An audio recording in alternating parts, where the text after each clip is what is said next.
You're finally sitting down to watch that movie everyone's been talking about.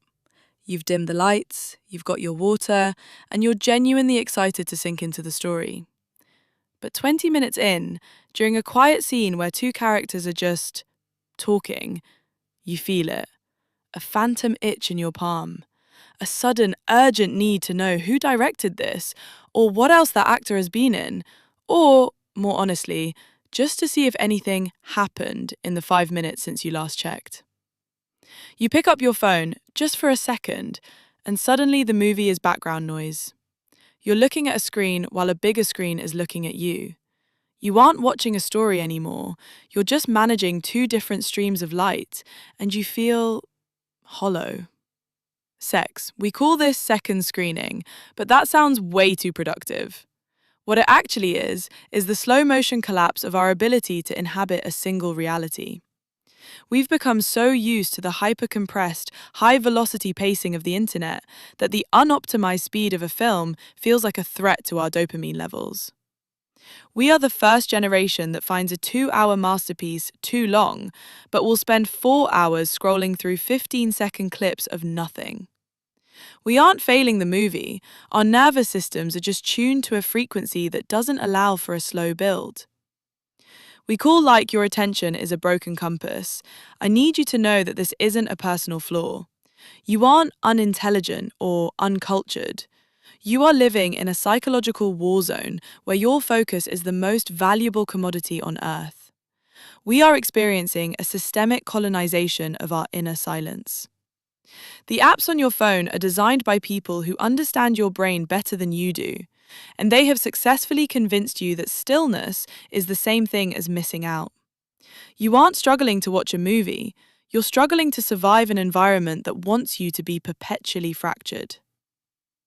We've traded the slow life of deep immersion for a hyper-reality of constant feedback. But stories need time to breathe. They need you to sit in the tension, the silence, and the boredom so that the payoff actually means something. When you check your phone, you are performing a micro-escape. You are cutting the wire of the narrative because the weight of being present is too much for your overstimulated brain to carry. Let's look at the first layer of this fracture, the death of the narrative arc. A movie is a commitment to a specific pace. It's a beginning, a middle, and an end. But short-form content has deleted the middle from our brains. We've become addicted to the punchline, the reveal, the satisfying finish. When a movie asks us to wait, to watch a character walk down a long hallway or stare out a window, our brains panic.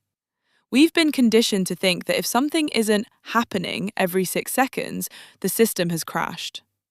We pick up the phone to fill the gap, but those gaps are actually where the soul of the movie lives. By filling them, we are accidentally lobotomizing our own emotional experience. We are missing the weight of the story because we are too busy chasing the hit. The second layer is what I call the contextual safety net. We live in a world where not knowing something feels like a physical danger. We check IMDb to see where we know that actress from. We check Twitter to see what the discourse is before we've even finished the film. We are so afraid of having an unfiltered thought that we outsource our opinions to the crowd in real time. This is a form of self-surveillance. We can't just watch the movie, we have to watch ourselves watching the movie. We've turned a private experience into a research project. The phone is our tether to the collective, but it's also the fence that keeps us out of our own imagination. We are connected, but we are fundamentally unimmersed. The third layer is the dopamine deficit. Because we spend all day in a state of high arousal consumption, our baseline for interesting has shifted into the stratosphere. Normal life and even great cinema is often quiet. It's subtle, it's slow. To an overstimulated mind, subtle feels like nothing. We pick up the phone because we are experiencing withdrawal from the infinite. The phone represents the possibility of everything, while the movie is just one thing. We've become option addicts. We can't commit to the movie because our brain is whispering that there might be something better or more urgent happening in the glowing rectangle in our pockets. We are starving for depth, but we're too addicted to the horizontal infinity of the scroll to actually dive. Sex 1.5. So, how do we find the deep dive again? How do we watch the movie without the ghost of the phone in the room? The shift has to be from optimization to surrender. An optimization model treats the movie as content to be consumed efficiently. A surrender model treats the movie as a territory to be inhabited. It's a radical act of rebellion to put your phone in another room. It's choosing to believe that your boredom is not a problem to be solved, but a doorway to be walked through. We have to reclaim the uninterrupted hour. This means training our brains to sit in the itch. When you feel that urge to check your phone, just notice it. Let it vibrate in your mind without acting on it. That itch is the algorithm trying to reassert its control over your consciousness. By staying in the movie, you are winning a small war for your own soul.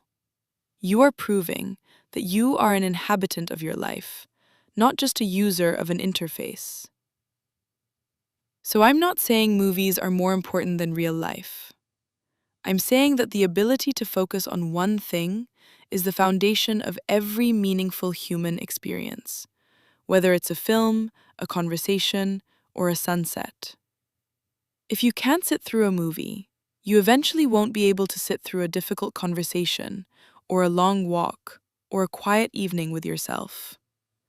The phone isn't just distracting you from the screen, it's distracting you from the texture of your own existence. You don't need a productivity hack to pay attention. You just need to realize that the boring parts of the movie are the only parts that are actually real. The rest is just light.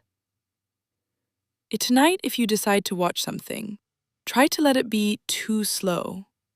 Let it be boring. Let the phone stay in the kitchen. Why does the silence of a room feel so much heavier when the screen isn't glowing in your hand? Because that's where you actually are.